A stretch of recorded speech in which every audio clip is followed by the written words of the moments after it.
আমার তো মনে হয় কালকেই ডিভোর্স দিয়ে দিব। আচ্ছা আমরা কবে বিয়ে করব? বিয়ে করতেছি মানে?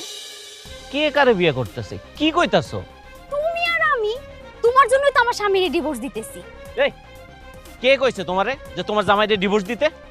কি কইতাছো তুমি এগুলা? ডিভোর্স না দিলে আমরা কেমনে বিয়ে করব? আমি তোমারে কইছি যে আমি তোমারে বিয়ে করুম? কি কইতাছো তুমি এগুলা?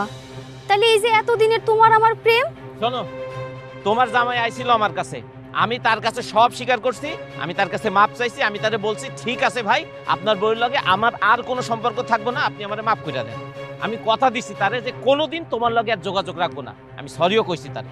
কি কইতাছো তুমি? তাহলে এই যে আমগো এতদিনের প্রেম ভালোবাসা এগুলা? দূর হ। আরে এটারে প্রেম কই নাকি? এটা ছিল টাইম পাস। তুমিও ফ্রি ছিলা, আমিও ফ্রি ছিলাম, তুমিও সময় কাটাইছো, আমিও সময় কাটাইছি। শোনো, তোমার জামাই ছিল না, তোমার জামাই বিদেশ ছিল, তখন আমি তার জায়গা পূরণ করছি। এখন তোমার জামাই আসছে, তুমি তার জায়গা পূরণ করো। তাহলে তুমি আমারে বিয়ে করবা না? এই তুমি কি পাগল হইছো? আমার একটা ফ্যামিলি স্ট্যাটাস আছে, আমি একটা বংশীয় পোলা। তোমার মতো একটা বেয়াক্তা মেয়ারে যদি আমি বিয়ে করি, আমার আব্বা মা মানবো?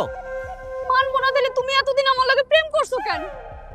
বেঈমান, প্রতারক! এই কে বেঈমান, কে প্রতারক? আমি যদি বেঈমান হই, আমি যদি প্রতারক, তাইলে তুই কি?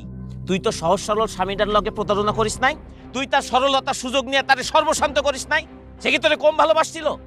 আজ তুই তারে ডিভোর্স দিয়ে আমারে বিয়ে করতে চাস, কাল যদি আমি বিদেশ যাই তুই তো অন্য কারোর লগে ভাগবি, ভাগবি না? তার কোনো গ্যারান্টি আছে? তাহলে এতদিন যে আমি তোমার লিগা এত কিছু করলাম, তুমি যা চাইছো তাই দিছি। আমার স্বামী পাঠানো টাকা, এত কষ্টের টাকা আমি তোমারে দিছি। তুমি বাইক চাইছো, বাইক কিনা দিছি। আমার এত ভালো শাশুড়ি, ননদ, ভাই, ভাবি, তাকে সবার বিরুদ্ধে গেছি, সমাজের বিরুদ্ধে প্রবাসী গেছি। ভাইরা সাবধান, সমাজের মুখে ভিডিওটা দেখবেন। তোমার লগে সম্পর্ক